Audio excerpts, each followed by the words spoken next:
సంఖ్యాకాండం గ్రంథం ఇశ్రాయేలీయులు ఐగుప్తు బానిసత్వం నుండి విమోచించబడిన తరువాతి యాత్రను ముందుకు కొనసాగిస్తుంది. దేవుడు వారిని సీనాయి కొండ దగ్గరికి నడిపించి వారితో ఒక నిబంధన చేసుకున్నాడు. వారెంత తిరుగుబాటు చేసినా దేవుడు తన కృపను బట్టి వారు ప్రత్యక్ష గుడారంలోకి తన సన్నిధికి దగ్గరగా నివసించే ఏర్పాటు చేశాడు. సీనాయి కొండ దగ్గర ఇశ్రాయేలీయులు 1 సంవత్సరం పాటు నివసించిన తరువాత జరిగిన గాథను సంఖ్యాకాండంలో చూస్తాం. దేవుడు అబ్రాహాముకు వాగ్దానం చేసిన దేశానికి అరణ్య మార్గంలో వారు తమ ప్రయాణం కొనసాగించారు. వారి ప్రయాణంలోని వివిధ మజిలీలను అనుసరించి ఈ గ్రంథం రచించబడింది. మొదటి భాగం సీనాయి కొండ దగ్గర ప్రారంభమైంది.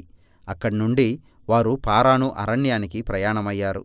మళ్లీ అక్కడ్నుండి బయలుదేరి వారు వాగ్దాన దేశానికి అల్లంత దూరంలో ఉన్న మోయాబు మైదానం చేరుకున్నారు. మొదటి భాగం ప్రజల సంఖ్యను లెక్కించడంతో ప్రారంభమైంది. దీనిని బట్టే ఈ గ్రంథానికి ఈ పేరు వచ్చింది. తరువాత ఆయా గోత్రాలు తమ నివాసాలు ఏ వరుసల్లో ఏర్పాటు చేసుకోవాలో దాని గురించిన నియమాలున్నాయి. ప్రత్యక్ష గుడారం అన్నింటికీ మధ్యలో ఉండాలి. దాని చుట్టూ యాజకులు, లేవీయులు నివసించాలి. వారి చుట్టూ యోధాగోత్రం ముందు భాగంలో ఉండగా మిగిలిన గోత్రాలు చక్కగా తమ తమ వరుసల్లో ఉంటాయి. ఇదంతా ఒక ప్రజగా వారందరి మధ్యలో దేవుని పరిశుద్ధ సన్నిధి ఉంది అనడానికి ఒక సూచనగా ఉంది. ఆ తరువాత లేవీకాండంలో చెప్పిన శుద్ధీకరణ ఆచారాలకు కొనసాగింపుగా దేవుని సన్నిధి వారి మధ్య ఉండాలంటే ఆయన్ని తమ మధ్యకి ఆహ్వానించగలిగే పరిశుద్ధత వారి పాలెంలో ఉండేలా వారు జాగ్రత్తపడాలి. 10వ అధ్యాయంలో ప్రత్యక్ష గుడారం మీద నుండి దేవుని సన్నిధి మేఘం పైకి లేచి ఇశ్రాయేలీయుల్ని సీనాయి కొండ దగ్గర నుండి అరణ్యంలోకి నడిపించింది. వెంటనే భయంకరమైన పరిస్థితులు చెలరేగాయి. 11వ అధ్యాయంలో ప్రజలు ఆకలి, దాహం అని సనగడం ప్రారంభించారు. వారు ఐగుప్తుకు తిరిగి వెళ్ళిపోవాలని కోరుకున్నారు.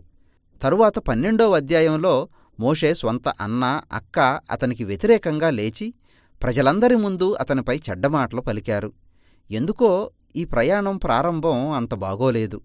తరువాతి భాగం ఇశ్రాయేలీయులు పారాను అరణ్యంలోకి ప్రవేశించడంతో మొదలయింది.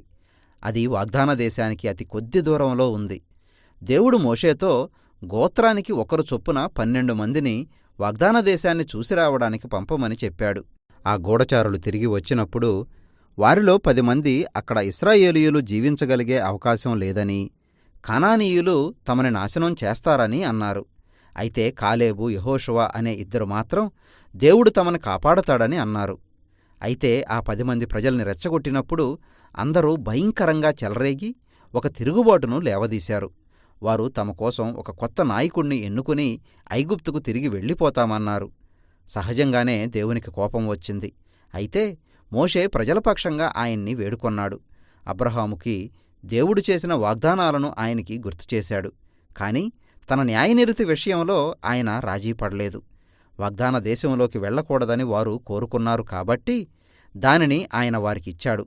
ఆ తరం వారంతా మరణించే వరకు అరణ్యంలోనే తిరుగులాడమని ఆయన వారిపై తన శిక్షని ప్రకటించాడు. వారి పిల్లలు మాత్రమే వాగ్దాన దేశంలో ప్రవేశిస్తారు. ఈ తీవ్రమైన పరిణామం వారిని మేల్కొల్పుతుందని మీరు భావించవచ్చు. కాని అది మరింత దుర్భరంగా మారింది. కాబట్టి గాథ తరువాతి భాగంలో లేవీయులంతా కలిసి ఒక తిరుగుబాటును లేవదీశారు. వారు మోషే, అహరోన్ల నాయకత్వాన్ని సవాలు చేశారు. వారు మరీ విపరీతంగా అధికారం చేస్తున్నారని ఆరోపించారు.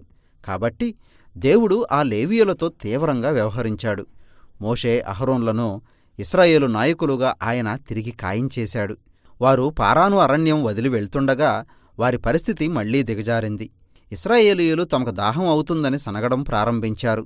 అసలు మోషే వారిని ఐగుప్తు నుండి ఎందుకు బయటికి తీసుకురావాలి అని వారు ప్రశ్నించారు.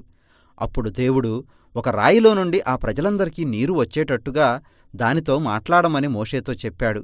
అయితే మోషే అలా చేయకుండా తన పరిధికి మించి ప్రవర్తించాడు. అతడు ఆ రాయిని తన కర్రతో 2 సార్లు కొట్టాడు. తిరుగుబాటు చేసేవారులారా, ఈ రాతి నుండి నీటిని తేవాలా అని అరిచాడు. కాబట్టి మోషే ఆ రాతి నుండి నీటిని తెచ్చేది తానే అన్నట్టుగా దేవుని స్థానం తీసుకుని ఆయన్ని అవమానపరిచాడు. కాబట్టి మోషే కూడా అరణ్యయాత్ర ప్రారంభించిన తరం వారు పొందిన శిక్షను తాను కూడా పొందాడు. అతడు కూడా వాగ్దాన దేశంలో ప్రవేశించకుండా ఆ అరణ్యంలోనే మరణిస్తాడు. దీని తరువాత ఇశ్రాయేలీయులు మళ్లీ తిరుగుబాటు చేశారు. ఈసారి దేవుడు వారిపైకి ఒక విచిత్రమైన శిక్షను పంపించాడు. విషసర్పాలు వచ్చి వారిని కాటువేశాయి. మోషే మళ్లీ వారికోసం దేవుణ్ణి వేడుకొన్నాడు. దేవుడు మోషేతో ఒక పని చేయమన్నాడు. ఒక ఇత్తడి సర్పం చేసి దానిని ఒక స్తంభం పైన నిలబెట్టమన్నాడు. ఎవరైతే ఆ ఇత్తడి సర్పాన్ని చూస్తారో వారు ఆ విషసర్పం కాటు నుండి బాగుపడతారు. ఆ సంకేతం విచిత్రంగా అనిపించొచ్చు, కాని అది తన నిబంధన పట్ల దేవుని నమ్మకత్వాన్ని తెలియజేస్తుంది. ఇశ్రాయేలీయుల పాపాన్ని బట్టి వారిని శిక్షించడంలో ఆయన న్యాయంగానే ఉన్నాడు.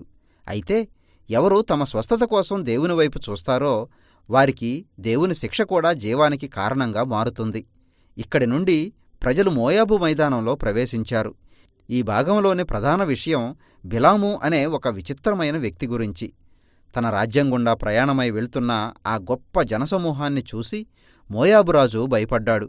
కాబట్టి అతడు ఇశ్రాయేలు ప్రజల మీద శాపాలు పలకడానికి బిలాము అనే ఒక మాంత్రికుడిని కుదుర్చుకున్నాడు. ఆ బిలాము 3 సార్లు వారిని శపించడానికి ప్రయత్నించి విఫలమయ్యాడు. అతడు ఇశ్రాయేలీయులకు కేవలం దీవెనలు మాత్రమే పలకగలిగాడు. ఆదికాండం 12వ అధ్యాయంలో అబ్రహాముకు దేవుడు చేసిన వాగ్దానం గుర్తుచేసుకోండి. బిలాము ఇశ్రాయేలును శపించలేకపోవడమే కాదు, వాస్తవానికి దేవుడు అతనికి భవిష్యత్తులో రాబోయే ఒక ఇశ్రాయేలు రాజు గురించిన దర్శనం ఇచ్చాడు. ఆయన ఒకనాటికి ఈ లోక రాజ్యాలన్నింటిలో తన నీతి న్యాయాలను స్థాపిస్తాడు. ఈ దర్శనం ఆదికాండం 49వ అధ్యాయంలో యాకోబు యోదా గురించి చెప్పిన ప్రవచనాన్ని గుర్తుకు తెస్తుంది. ఇక్కడ కొంచెంసేపు ఆగి ఇప్పటివరకు జరిగిన విషయాలను ఒకసారి పరిశీలించడం మంచిది. అరణ్య మార్గంలో మనం చదివిన ఈ తిరుగుబాటు వృత్తాంతాలు ఎప్పటికప్పుడు ఎక్కువవుతూ మరింత దిగజారిపోతూ ఉన్నాయి. దేవుడు ఎప్పటికప్పుడు ఇశ్రాయేలును కొంతవరకు శిక్షిస్తూనే ఉన్నప్పటికీ ఆయన వారిపై తన కృపను చూపిస్తూ వారి మార్గమంతటిలో వారికి ఆహారం, నీరు అందిస్తూనే ఉన్నాడు.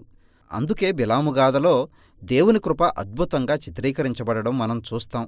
ఎందుకంటే కింద ఇశ్రాయేలీయులు దేవునిపై సనుగులాడుతూ తిరుగుబాటు చేస్తున్న సమయంలో పైన ఆ మోయాబు కొండలపై వారికి తెలియకుండానే దేవుడు వారిని సంరక్షిస్తూ దీవిస్తూ ఉన్నాడు.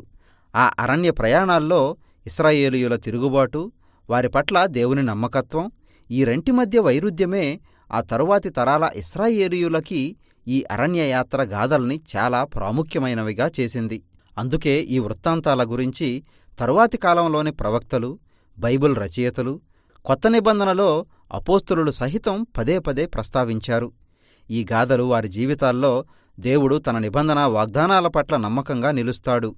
అదే సమయంలో ఆయన తన ప్రజలు తనపై తిరుగుబాటు చేసి తన నుండి దూరమైనప్పుడు దాని ఫలితాలను అనుభవించేలా చేస్తాడు అన్న హెచ్చరికలుగా పనిచేశాయి. దీని తరువాత మిగిలిన గ్రంథమంతా అరణ్య మార్గంలో పుట్టిన తరం ప్రజల గురించిన వివరాలు చూస్తాం. వారు వాగ్దాన దేశాన్ని స్వాధీనం చేసుకోవడానికి సిద్ధపడుతున్నారు. వారు మరొక్కసారి ఈ కొత్త తరం ప్రజల జనసంఖ్యను లెక్కించారు. తరువాత ముందుకు సాగి తమ చుట్టూ ఉన్న జాతుల ప్రజలతో అనేక యుద్ధాలు చేశారు. అంతేకాక వారిలో కొన్ని గోత్రాలు వాగ్దాన దేశంలో స్థిరనివాసం ఏర్పాటు చేసుకున్నారు. కాబట్టి ఈ కొత్త తరం ఇశ్రాయేలీయులు వాగ్దాన దేశంలోకి ప్రవేశించే ప్రయత్నాల్లో ఉన్నప్పుడు మోషే ఆ ప్రజలకి హెచ్చరికలతో కూడిన తన జ్ఞానవాక్కులను వినిపించబోయే సందర్భంలో ఈ గ్రంథం ముగుస్తుంది. ప్రస్తుతానికి సంఖ్యాకాండం మనకిచ్చే సమాచారం ఇదే.